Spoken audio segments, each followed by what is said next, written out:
जैसा वो हिंदुओं का नाम लेकर के कह रहे हैं ना कि हिंसा हिंसा हिंसा, नफरत नफरत नफरत, यदि हिंदू हिंसा करता और हिंदू नफरत फैलाता तो राहुल गांधी सदन के अंदर खड़ा होकर के ऐसा बयान देने से पहले 1000 बार सोचते और बयान दे ही नहीं पाते। हकीकत तो यही है कि उनके अंदर की जो बौखलाहट है वो हिंदुओं पर आके इसलिए निकली है क्योंकि इन्होंने पहली बार सोचा था, विश्व के अंदर ये पहली पार्टी ऐसी थी जो 99 सीट आने के बाद सोच रही थी कि प्रधानमंत्री मैं बनूंगी। भाई शुक्र करो हमारे जैसे बंदे उस संसद के अंदर नहीं है, नहीं तो ऐसा बोलने वाले के मुंह पे वही जूता निकाल के मारूं मैं। पति के सरनेम से पत्नी का सरनेम बदलता है, लेकिन इधर तो उल्टा हो गया कि पत्नी के सरनेम से पति का सरनेम फिरोज खान से फिरोज गांधी हो जाते हैं, तो उनके अंदर रक्त तो वही रहेगा, तो वो तो हिंदुओं के खिलाफ बोलेंगे ही। वो फिरोज खान के पोते होने की वजह से वो खान एंड कंपनी है।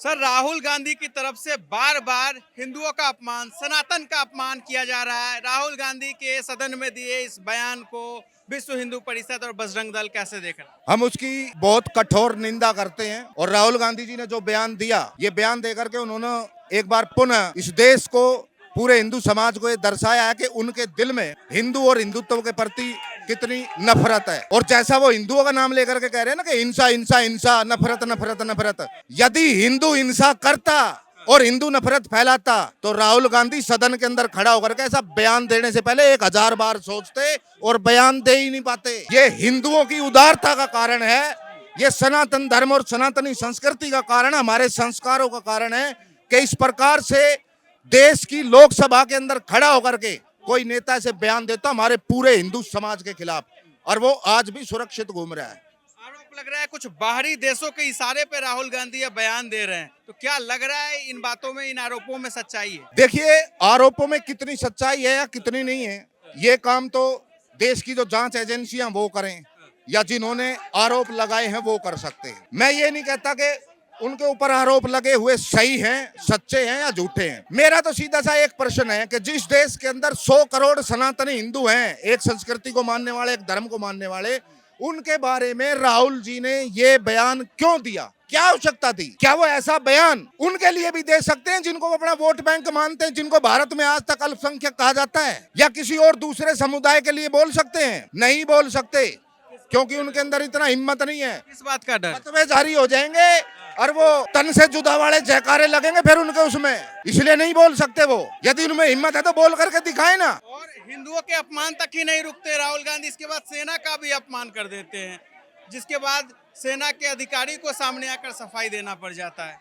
देखिए, मैंने आपको पहले कहा कि ये कोई पहली बार नहीं हो रहा है। चाहे भारत राष्ट्र की बात हो, सनातन धर्म की बात हो, सनातनी संस्कृति की बात हो, हिंदू हिंदुत्व की बात हो, भारतीय सेना की बात हो, भारतीय सेना के शौर्य और पराक्रम की बात हो, ये वही कांग्रेस है और ये उसी कांग्रेस का ये नेतृत्व कर रहे हैं राहुल गांधी जी, जिस कांग्रेस के नेता पूर्व में हमारी देश की सेना के सेनाध्यक्ष को सड़क छाप गुंडा कह चुके हैं। तो इनसे हम क्या उम्मीद करेंगे? सेना का क्या सम्मान करेंगे? गुजरात में जाकर राम मंदिर के खिलाफ बयानबाजी करते हैं, उनके उस बयान को कैसे देख रहे हैं? ये केवल महज एक बयानबाजी नहीं है, ये इस प्रकार के बयान राहुल गांधी जी की मानसिकता को दर्शाते हैं। देखिए, सबसे पहली बात तो ये है कि राहुल गांधी का जो हिंदुत्व का मानसिकता वाला जो बयान हमेशा आता है वो क्यों आता है, उसके मूल पे जाइए आप। शायद लोगों को, हमारे लोगों को आंखों पे पट्टी बांधने का शौक नहीं है, आंखों में जबरदस्ती मिर्च मारने का शौक हो गया है।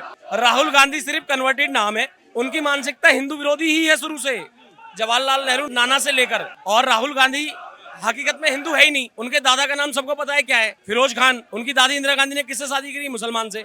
और मुसलमान होने के बावजूद राहुल गांधी अगर हिंदुओं के खिलाफ जहर नहीं उगलेगा तो किसके खिलाफ उगलेगा? लेकिन जब गुजरात में चुनाव आता है तो जनेऊ पहन लेते हैं, कहते हैं जनेऊधारी ब्राह्मण हूं मैं।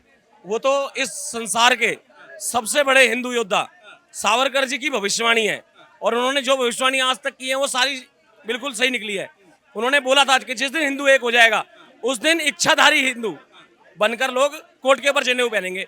तो आज ये कोट के ऊपर जनेऊ पहन रहे हैं 2014 के बाद, नरेंद्र मोदी जी की सरकार आने के बाद, और उत्तर प्रदेश में हिंदुत्व को मजबूत करने वाले योगी जी का वर्चस्व बढ़ने के बाद, उसके बाद हेमंत बिस्वा शर्मा, मोहन यादव, बहुत लोगों का, जब सनातन का परचम लहराया जा रहा है तो वहां पर अपने आप को इच्छाधारी हिंदू दिखाने के लिए वो, अभी तो खाली आपने गुजरात में जनेऊ की बात की, आपने देखा होगा जलाभिषेक भी किया जा रहा है, बहुत कुछ किया जाएगा, और वो कहते हैं कि मुझे बताने की जरूरत नहीं है मैं कौन हूँ। क्या देश में हिंदू हिंदू एकजुट ज्यादा हो रहा है, इसे देखकर राहुल गांधी अब उसे तोड़ने की कोशिश कर रहे हैं इन बयानों के जरिए। हकीकत तो यही है कि उनके अंदर की जो बौखलाहट है वो हिंदुओं पर आके इसलिए निकली है क्योंकि इन्होंने पहली बार सोचा था, विश्व के अंदर ये पहली पार्टी ऐसी थी जो 99 सीट आने के बाद सोच रही थी कि प्रधानमंत्री मैं बनूंगी, और इनके दिमाग में जो भी प्लान थे वो सब हो गए धराशायी। अब इनके अंदर की जो कुलकुलाहट है, जो इनकी नफरत है, वो कड़वाहट है, वो बाहर निकल रही है। और वो कौन है? उसका मूल हिंदू है, और वो हिंदुओं को ही गाली दे रहे हैं। लेकिन उनको ये नहीं पता है कि इस बार थोड़ी सी चूक हुई है,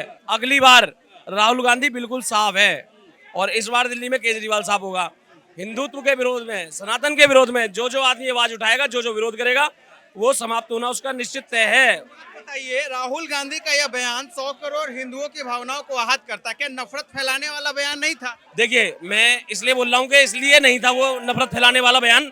अगर वो नफरत फैलाने वाला बयान होता तो कांग्रेस के अंदर इतने सारे हिंदू हैं, उन्होंने पार्टी का एक मामूली सा, इस हिंदू समाज ने बता दिया कि एक छोटे से पद के लिए वो लोग सारे नफरती बयान कांग्रेस के पदाधिकारी होने के नाते राहुल गांधी के झेल रहे हैं। किसी ने पद छोड़ा क्या? नहीं, क्योंकि उसको अच्छी तरह पता है कि इनके हिंदुओं के बीच में बैठे हुए जयचंद मेरी ताकत है, और जब तक उन जयचंदों को सबक नहीं सिखाया जाएगा, जब तक वो लोग अपनी इस मानसिकता से बाहर नहीं आएंगे। और उनको कैसे सबक सिखाया जाएगा? इस बयान से देश का माहौल खराब नहीं हो सकता था जो दिया राहुल। हकीकत में क्या है कि अगर ये 1947 से पहले का बयान होता तो ये होता, लेकिन हमारे देश के अंदर, इस देश का नाम हिंदुस्तान है, ये संविधान के माध्यम से हम लोग चलाते हैं, और संविधान के माध्यम से हमने उनको बख्श दिया।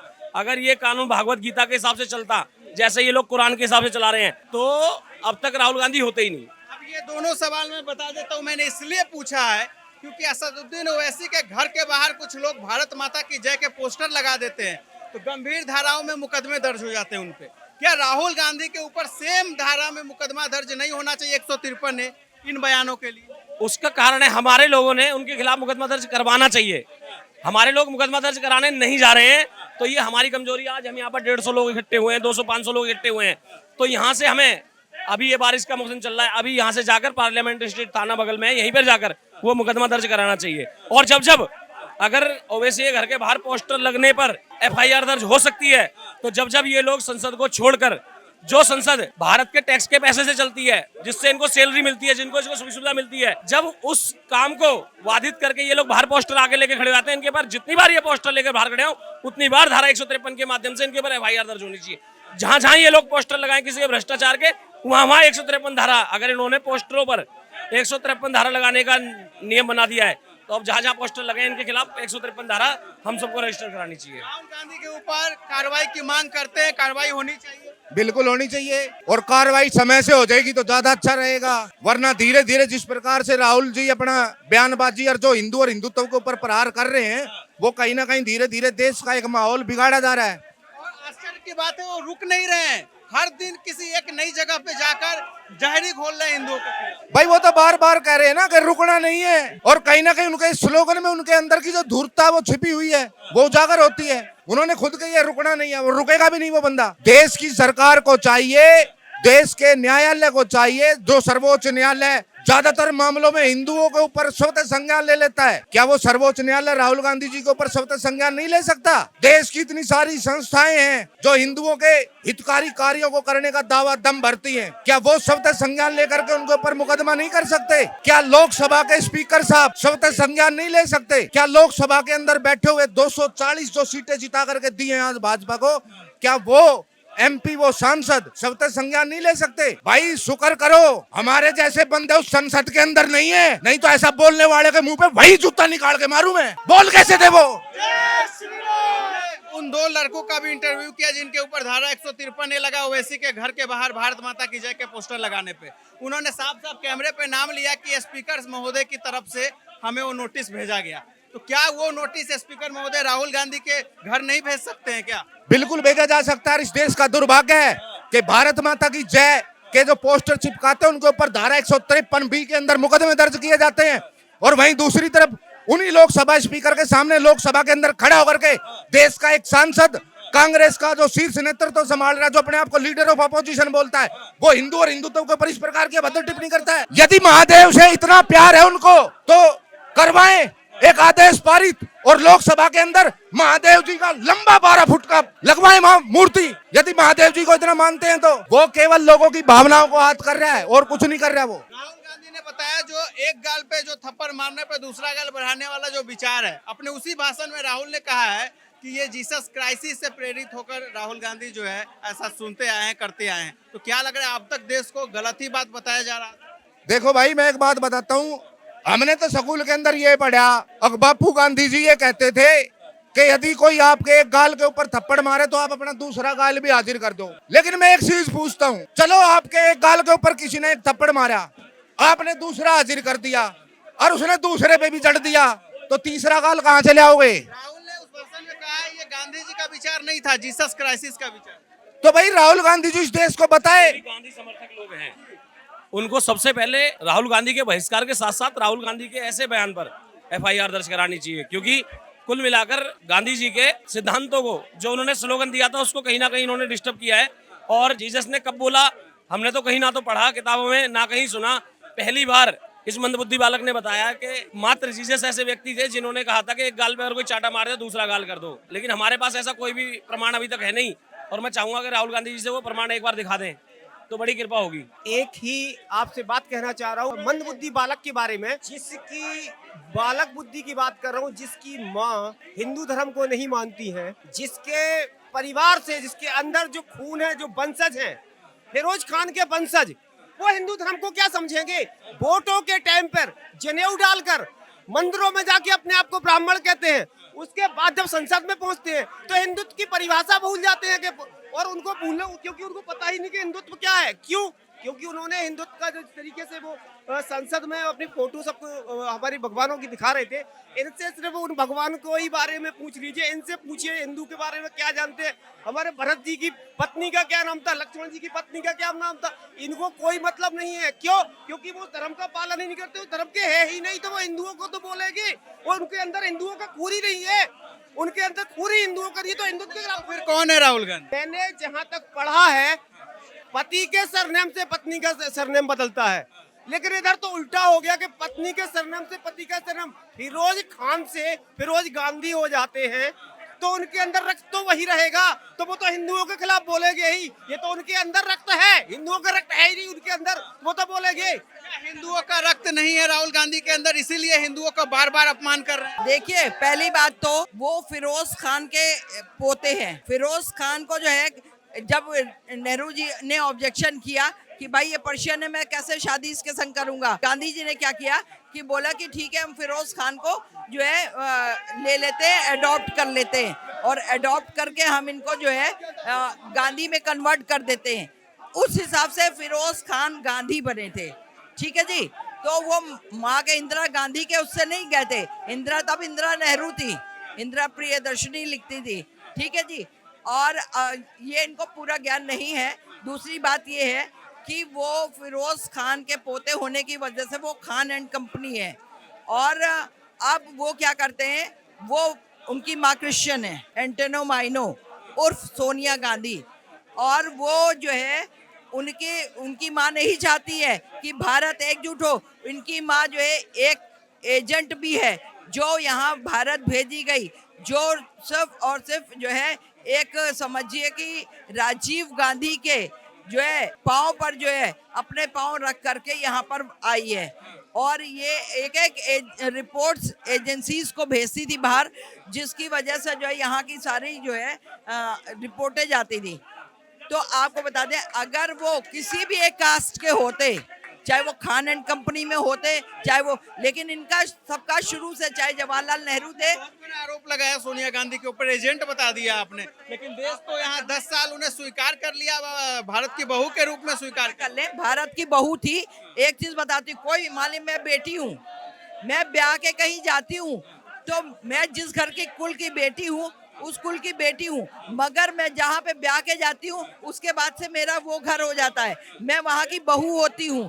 फिर उसके बाद मुझे मेरे कुल के लोगों ने शिक्षा ये दी कि जा तुम ब्याह के गई, वो तुम्हारे वो हो गया, अब जो है तुम वहाँ पर वो उनका कहने से चलोगे, वो तुम्हारे माता पिता हैं, वो तुम्हारा वहां पे सब कुछ है। कांग्रेस की सरकार है और उसी 3 राज्यों से जो उनके खिलाफ बोलता है उसके ऊपर एफआईआर दर्ज करवा देते हैं। आपको डर नहीं लगता कल को आपके ऊपर भी कांग्रेस पार्टी एफआईआर दर्ज करवा सकती है? देखिए, सच कहते हैं ना कि सच बहुत कड़वा होता है, और सच को कभी आँच नहीं आती है।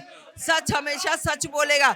झूठ बोलने वाला हमेशा झूठ पे झूठ, झूठ पे झूठ, झूठ पे झूठ बोलता जाएगा, और एक दिन ऐसा आता है कि झूठ की कलई खुल जाती है, ठीक है। और सच हमेशा एक ही शब्द को बोलेगा, और सच की जीत हमेशा होती है। तो जो है, आपको बता देती हूँ, ये कभी हिंदू बन जाता है राहुल, कभी बन जाता है क्रिश्चियन, क्रॉस लटका लेगा, क्रिश्चियन बन जाएगा, विदेशों में जाता है तो, और कभी जो है वो पता चलता है ऊपर से जनेऊ धारण करके बोलता मैं हिंदू। कभी अभी देखिए रोजा अफ्तार और ये सब होगा तो सर पे टोपी लगा लेगा और पीछे से वो पहन लेगा इनका रुमाल, और बोलेगा कि मैं साहब रोजा अफ्तारी के लिए आए, मैं तो मुस्लिम हूँ। तो इसका तो धर्म का कुछ पता ही नहीं है, कौन से धर्म का है।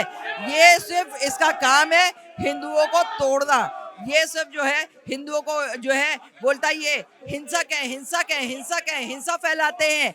हिंदू और हिंदुत्व हिंसक है, नफरत है, ये लोग नफरत फैलाते हैं हिंदू लोग, ठीक है।